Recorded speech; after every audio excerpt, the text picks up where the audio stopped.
মহকুমা চুতীয়া ছাত্ৰ সন্থাৰ উদ্যোগত সৰুপথাৰ আঞ্চলিক চুতীয়া ছাত্ৰ সন্থা আৰু বৃহত্তৰ চুতীয়াপথাৰবাসী ৰাইজৰ সহযোগত এইবাৰ আমি সতীসাধনী স্মৃতি দিৱসটি চুতীয়াপথাৰ হাইস্কুল খেলপথাৰতে আমি এইবাৰ অনুষ্ঠিত কৰিবলৈ লৈছোঁ আৰু ইতিমধ্যে আমাৰ আজি প্ৰথম কাৰ্যসূচী হিচাপে লাইখুঁটা স্থাপন কাৰ্যসূচী ইতিমধ্যে সফল সমাপ্তি হৈছে।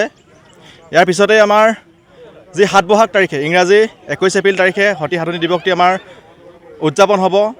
সেই দিনটোত আমাৰ বিভিন্ন কাৰ্যসূচী আছে।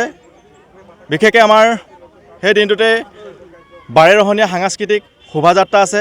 বিভিন্ন জনগোষ্ঠীৰে সমাহাৰে এই শ্বহীদ কুশল কোঁৱৰ খেলপথাৰখন বাৰেৰহণীয়া সাংস্কৃতিক শোভাযাত্ৰা বিভিন্ন জাতি ধৰ্ম বৰ্ণ নিৰ্বিশেষে আমাৰ একতাৰ এনাজৰীডাল কটকটীয়া হ'ব বুলি আমি অনুভৱ কৰিছোঁ। আৰু ইয়াৰ পাছতেই আমাৰ কাৰ্যসূচী আছে সাহিত্য প্ৰতিযোগিতা, ৰচনা আৰু চিত্ৰাংকন প্ৰতিযোগিতা আমি অনুষ্ঠিত কৰিম।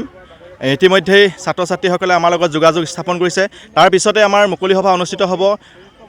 সেই মুকলি সভাতেই আমাৰ উপস্থিত থাকিব সদৌ অসম চুতীয়া ছাত্ৰ সন্থাৰ সন্মানীয় সভাপতি মোহেন বৰা ডাঙৰীয়াকে প্ৰমুখ্য কৰি কেন্দ্ৰীয় বিষয়ববীয়াসকল, আৰু উপস্থিত থাকিব কৃষিমন্ত্ৰী অতুল বৰা ডাঙৰীয়া, আৰু লগতে উপস্থিত থাকিব আমাৰ সৰুপথাৰ সমষ্টিৰ সন্মানীয় বিধায়ক বিশ্বজিৎ ফুকন ডাঙৰীয়া।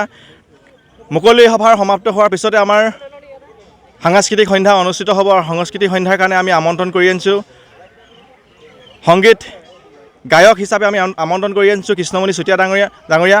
আৰু সাংস্কৃতিক সন্ধ্যাত উপস্থিত থকাৰ লগতে আমাৰ ধনী মহকুমা প্ৰত্যেকজন ব্যক্তিকে আমি আপোনালোকৰ জৰিয়তে এই অনুষ্ঠানটিলৈ আহি তেখেতসকলে দিহা পৰামৰ্শ আগবঢ়াই আমাৰ অনুষ্ঠানটিত বিভিন্ন কাৰ্যসূচীত উপস্থিত থাকি ধনী মহকুমা চুতীয়া ছাত্ৰ সন্থাৰ লগতে অনুষ্ঠানটি সফল উদযাপন কৰিবৰ বাবে তেখেতসকলে আহি আমাক উপস্থিত হৈ অনুষ্ঠানটি সুস্থ বৃদ্ধি কৰিবৰ বাবে তেখেতসকলৰ ওচৰত আমি অনুৰোধ জনাইছোঁ।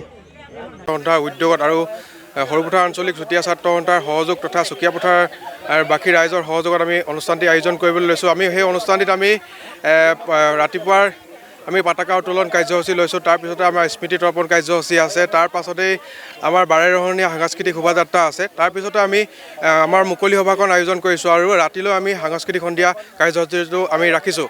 আমি মুকলি সভাৰ আমি মুখ্য অতিথি হিচাপে অসমৰ কৃষিমন্ত্ৰী অতুল বৰা ডাঙৰীয়াক ইয়ালৈ নিমন্ত্ৰণ জনাইছোঁ। আৰু লগতে আমাৰ স্থানীয় বিধায়ক শ্ৰীযুত বিশ্বজিৎ ফুকন ডাঙৰীয়াত উপস্থিত থাকিব।